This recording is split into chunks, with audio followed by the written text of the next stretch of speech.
देखिए, आज हमें चर्चा करनी है आचार्य रामचंद्र शुक्ल आलोचक के रूप में। ठीक है, वह आपको जो है संक्षिप्त टिप्पणी के रूप में पूछा जा सकता है। हिंदी आलोचना में आचार्य रामचंद्र शुक्ल के योगदान की चर्चा कीजिए। तो देखिए, आचार्य रामचंद्र शुक्ल हिंदी आलोचना के युग पुरुष है। आधुनिक हिंदी समीक्षा के विकास क्रम में आचार्य रामचंद्र शुक्ल का व्यक्तित्व अनेक दृष्टियों से प्रतिम है। आचार्य रामचंद्र शुक्ल अपने विद्यार्थी काल से ही बड़े विधानुरागी थे। काव्य, शास्त्र और भाषा तीनों पर वे समान अधिकार के साथ युवावस्था से ही लिखते आ रहे थे। उन्होंने युवावस्था से ही एक प्रौढ़ता प्राप्त कर ली थी। उन्होंने 25-30 वर्ष के बाद भी अपने पुराने निबंधों में कोई विशेष परिवर्तन या संशोधन करने की आवश्यकता नहीं पड़ी। कविता क्या है, भारतेंदु की समीक्षा आदि निबंध उसी समय के हैं। हिंदी समीक्षा की सुदीर्घ परंपरा में आचार्य रामचंद्र शुक्ल पहले आलोचक हैं जिन्होंने भारतीय काव्य शास्त्रों की अतल गहराइयों में प्रवेश करके उसकी महत्ता और उपयोगिता के प्रति पूर्ण विश्वास व्यक्त किया है। हिंदी साहित्य के इतिहास में गद्य साहित्य का प्रसार में द्वितीय उत्थान संवत 1950 से 75 के अंतर्गत समालोचना पर विचार करते हुए आचार्य रामचंद्र शुक्ल जी ने लिखा है कि पर यह सब आलोचना बहिरंग बातों तक ही रही है। भाषा के गुण दोष, रस, अलंकार आदि की समय चिंता इन्हीं सब परंपरागत विषयों तक पहुंची। स्थायी साहित्य में परिगणित होने वाली समालोचना, जिसमें कवि की अंतर्वृत्ति का सूक्ष्म व्यवच्छेद होता है, उसकी मानसिक प्रवृत्ति की विशेषताएं दिखाई जाती है, बहुत कम दिखाई पड़ती। ठीक है, तो यहाँ देखिए, हिंदी साहित्य का इतिहास, गद्य साहित्य का प्रसार, आचार्य रामचंद्र शुक्ल लिखते हैं।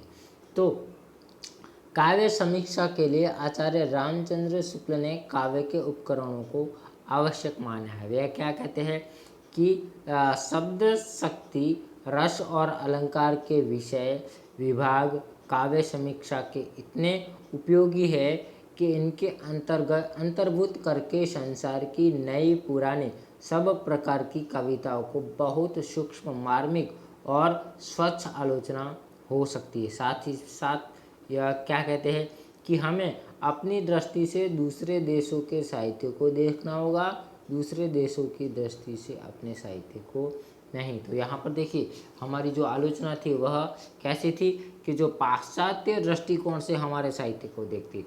तो यहाँ पर रामचंद्र शुक्ल ने क्या कहा कि हमें हमारे ही दृष्टिकोण से हमारे साहित्य को भी देखना है और दूसरे देशों के साहित्य को, यानी कि हमें पश्चिमी चश्मे से हमारे साहित्य को नहीं देखना है, हमें अपने ही चश्मे से देखना है। आगे गद्य साहित्य के तृतीय उत्थान के अंतर्गत समालोचना के विकास पर लिखते हुए उन्होंने कवियों की अंतः प्रवृत्ति की छानबीन की बात फिर की है। विशिष्टता और विनम्रता के नाते उन्होंने यहाँ नहीं लिखा कि ऐसी आलोचना मैंने की है। उन्होंने उत्तम पुरुष का प्रयोग बचाते हुए अपने विषय में केवल यह लिखा।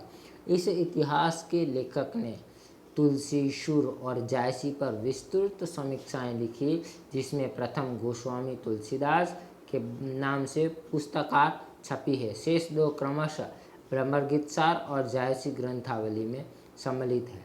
ठीक है, तो समालोचना विषय अपनी धारणा बताकर शुक्ल जी ने समालोचना विषयक अपनी विशेषता बता दी है। उनकी गवाही पर कहा जा सकता है कि किसी कवि या पुस्तक के गुण दोष का सूक्ष्म विशेषताएं दिखाने के लिए एक दूसरी पुस्तक तैयार करने के चाल हमारे यहाँ न थी। गुण दोष के कथन से आगे बढ़कर कवियों की विशेषताएं और उनकी अंतः प्रवृत्तियों की छानबीन और तृतीय उत्थान में जो ध्यान दिया गया है वह समूचे भारतीय साहित्य शास्त्र का आधुनिकीकरण ही था। आधुनिकीकरण ही था। पर यह कार्य आचार्य रामचंद्र शुक्ल की समीक्षा द्वारा हुआ। उनकी रचनाओं के कारण हिंदी की आलोचना ने नए युग में पदार्पण किया। हिंदी साहित्य की किसी एक विद्या को कभी किसी एक साहित्यकार ने इतना अधिक प्रभावित नहीं किया था। अतः कहा जा सकता है कि शुक्ल जी की अवतरण हिंदी साहित्य जगत में नहीं हुई होती तो हिंदी आलोचना पाश्चात्य दिशा की ओर अनुधावित हो गई होती। शुक्ल जी द्वारा लिखित सैद्धांतिक एवं व्यवहारिक आलोचना में आलोचना को श्रेष्ठतम रूप दृष्टिगत होता है। रस मीमांसा आपका सैद्धांतिक समीक्षा ग्रंथ है तो व्यवहारिक आलोचना का प्रौढ़तम रूप तुलसी, शूल, मलिक मोहम्मद जायसी इन 3 कवियों के पर लिखित आलोचना एवं हिंदी साहित्य के इतिहास में लिखित विभिन्न कवियों की संक्षिप्त एवं सारगर्भित परिचयात्मक टिप्पणी में प्रकट हुआ है। शुक्ल जी की समीक्षा का सैद्धांतिक आर्थिक भारतीय रसवाद है। उन्होंने रसवाद को आध्यात्मक भूमि से उतारकर मनोवैज्ञानिक आधार पर प्रतिष्ठित किया है। रस के प्रवर्तक भावों का विशद, सूक्ष्म और गंभीर मनोवैज्ञानिक विवेचन किया है।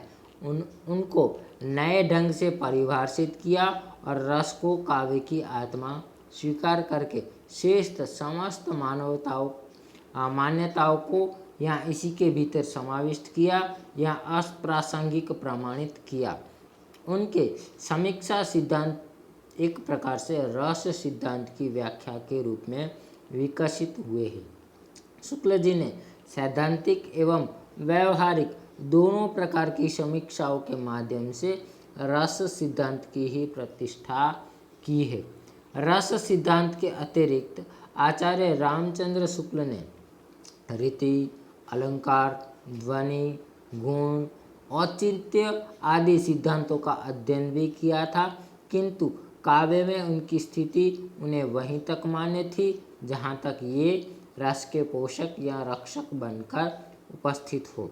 उनके अनुसार काव्य की आत्मा रस है, अलंकार उन्हें बाह्य स्वरूप है, रीति केवल संघटना है, शरीर का अंग विन्यास है। वक्रोक्ति भी काव्य में रसाश्रित होकर ही सार्थक होती है, स्वतंत्र रूप में नहीं। इस प्रकार आचार्य शुक्ल की समीक्षा का आधार भारतीय रस सिद्धांत है। रस की परिभाषा करते हुए आचार्य ने कहा है, जिस प्रकार आत्मा की मुक्तावस्था ज्ञान दशा कहलाती है, उसी प्रकार हृदय की मुक्तावस्था रस दशा कहलाती है। इस प्रकार शुक्ल जी के अनुसार इस मुक्तावस्था तक पहुंचना ही काव्य का चरम लक्ष्य है।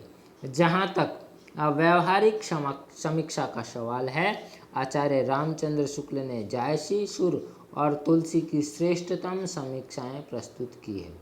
तुलसीदास शुक्ल जी के प्रिय क्या आदर्श कवि है, यह निर्णय कर पाना कठिन है कि तुलसी ने उनके आलोचनात्मक मानदंड के निर्माण में सहयोग दिया या तुलसी इस मानदंड पर खरे उतरे हैं। शुक्ल जी ने गोस्वामी तुलसीदास की महानता और लोकप्रियता की व्याख्या और उस रहस्य के अवगत करा दिया जिसके कारण उनका काव्य इतना लोकप्रिय और महान है। उनके इस कार्य को पाठकों ने तुलसी के काव्योत्कर्ष को लेकर ही महसूस ही नहीं किया बल्कि समझने भी लगे। शुक्ल जी ने तुलसी के काव्य को अपने युगबोध और युग की भाषा व्याख्याकित किया या उनके युगानुकूल पुनर्व्याख्या की, तुलसी को आधुनिक जीवन के लिए संदर्भवान बनाया। तो शुक्ल जी ने तुलसी की समीक्षा करते हुए बताया है कि सुर तुलसी शशि उद्गण केशवदास केवल किसी यमक के लोभी के मस्तिष्क की उपज है और उन्होंने अपने अकाट्य तर्कों से सूरदास से तुलसीदास को श्रेष्ठ सिद्ध किया और केशवदास को कठिन काव्य का प्रेत कहकर उक्त दोहे से निकाल दिया। शुक्ल जी ने रामकथा के भीतर अनेक अत्यंत मर्मस्पर्शी स्थलों का उल्लेख किया है। रामचरितमानस में सामाजिक मर्यादाओं का पालन, औचित्य, संकोच, विनम्रता और लोकवादिता के आदर्शों का जितना सम्यक निरूपण हुआ है उतना किसी अन्य हिंदी काव्य में नहीं। मानस के राम सद्गुणों से युक्त, लोक रक्षा में प्रवृत्त, शील दशा को प्राप्त नायक है। सीताराम के साथ बिहड़ पथ पर चलने वाली साधारण स्त्री हो गई है। मानस के लोक मंगल भाव के प्रेरक रूप को शुक्ल जी ने खोजा है, उसकी युगानुकूल व्याख्या की है। इसलिए कहा जा सकता है कि मानस और तुलसी को उन्होंने हमारे लिए संदर्भवान बनाया है। आचार्य शुक्ल ने तुलसीदास की आलोचना करते हुए यह प्रतिपादित किया है कि रामचरितमानस में तुलसीदास ने प्रत्येक मानव स्थिति में अपने को डालकर अनुरूप भाव का अनुभव किया है। इससे तुलसी के हृदय की विशालता, भाव प्रसार की शक्ति और मर्म स्पर्शी स्वरूप का उद्भावना की क्षमता प्रकट होती है। उनके भाव चरित्र में पर्याप्त गहराई है। उन्होंने छोटे छोटे ऐसे संचारी भाव की स्वतंत्रता व्यंजना की है जिनकी और अन्य कवियों का ध्यान ही नहीं गया है।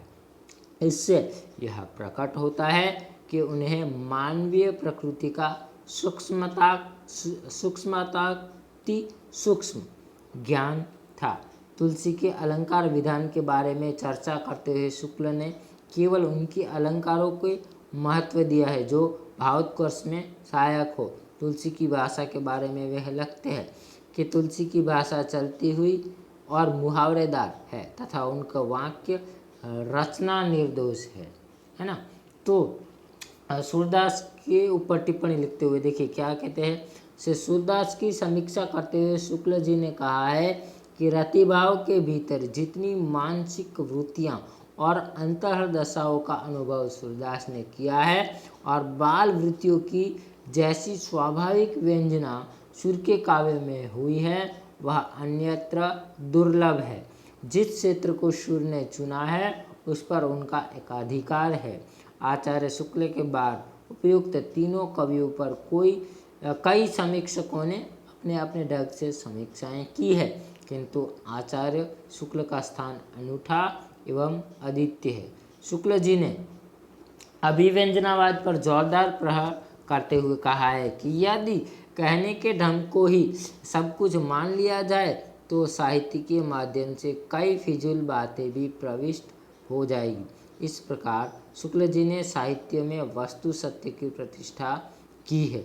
शुक्ल जी के द्वारा रचित हिंदी साहित्य का इतिहास एक अनमोल धरोहर है। यह एक ऐतिहासिक कलाकृति है जिसके कालानुरूप हिंदी साहित्य को व्यापक रूप में जानने, पहचानने और उसे वैज्ञानिक स्वरूप प्रदान करने का प्रयास किया गया है। शुक्ल जी ने तुलसी और सुर के अतिरिक्त जायसी का भी आलोचना की है।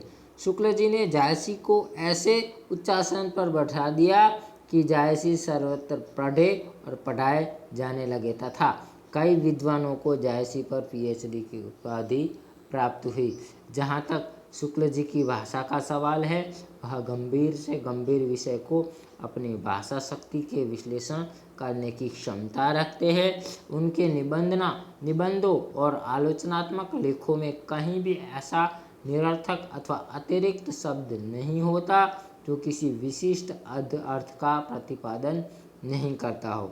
उन्होंने हिंदी आलोचना को एक ऐसी भाषा एवं शैली दी है जो किसी भी विषय या विश्व का विश्लेषण करने में पूर्ण समर्थ है। मगर ये इतनी सारी बातें होते हुए भी उनकी कुछ सीमाएं हैं। जैसे शुक्ल जी के आलोचक व्यक्तित्व की कतिपय सीमाएं भी है, जैसे कि उनके अपने आदर्शों और सिद्धांतों की परिधि में यदि कोई नहीं आता है तो उसकी समीक्षा ने केवल अपने ही चश्मे से करते हैं। जैसे कि मैथिली शरण गुप्त लिखित साहित्य में साकेत के कुछ पात्रों एवं प्रसंगों की अवधारणा परंपरा से हटकर की है, जिसके बारे में शुक्ल जी लिखते हैं कि कैसी पौराणिक या ऐतिहासिक पात्र के परंपरा से प्रतिष्ठित स्वरूप को मनमाने ढंग पर विकृत करना हम भारी अनाड़ीपन मानते हैं। दूसरा यह कि शुक्ल जी ने दोनों प्रतिष्ठा प्राप्त निबंध, काव्य में रहस्यवाद और काव्य में अभिव्यंजनवाद, अतिरिक्त नकारात्मक ही है। शैली शुक्ल जी की कहीं कहीं पर अवैज्ञानिक हो जाते हैं।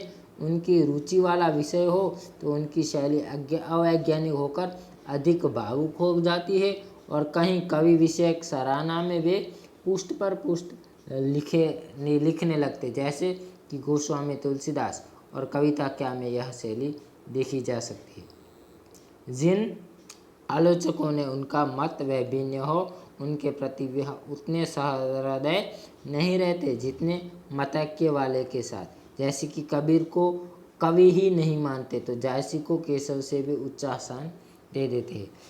इन कतिपय सीमाओं के बावजूद भी शुक्ल जी महान थे। हिंदी आलोचना के लिए उन्होंने युगांतकारी कार्य किया है। शुक्ल जी के विषय में डॉक्टर नामवर सिंह का यह कथन ठीक लगता है कि हिंदी आलोचना केवल उनके लेखन से विश्व समालोचना के समकक्ष हुई। चाहे प्राचीन साहित्य हो चाहे आधुनिक, उनकी पकड़ इतनी मजबूत और दृष्टि इतनी मर्म भेदिनी है कि वह चूकते नहीं। उनकी दृष्टि और उनके मूल्यांकन से मतभेद हो सकता है, किंतु कोई कवि या साहित्यकार यह कहने का साहस नहीं कर सकता कि शुक्ल जी ने उनकी आलोचना बिना समझे कर दी है। कुल मिलाकर कहा जा सकता है कि हिंदी आलोचना की संख्या कम नहीं है, किंतु आलोचना के क्षेत्र में शुक्ल जी जैसा प्रौढ़ आलोचक एक भी नहीं हुआ है। आलोचना के क्षेत्र में अब तक शुक्ल जी का प्रधान रूप से छाए हुए हैं। वैसे ही किसी की भी आलोचना की महत्ता इस बात से निहित है कि उसने अपने बाद की आलोचना का किस सीमा तक और किस रूप में प्रभावित किया है। इस दृष्टि से देखा जाए तो आचार्य रामचंद्र शुक्ल हिंदी के श्रेष्ठ आलोचक है, क्योंकि उनके प्रवृत्ति प्राय सभी आलोचक उनके महत्व को स्वीकार किया है। यदि कोई हष्टधर्मिता को त्याग कर देखे तो भरत, अभिनव भट्ट आदि की परंपरा उसमें दिख सकती है। तो इस प्रकार एक महान हिंदी आलोचक के रूप में शुक्ल जी हमारे साथ आते हैं, हमारे समक्ष प्रकट होते हैं।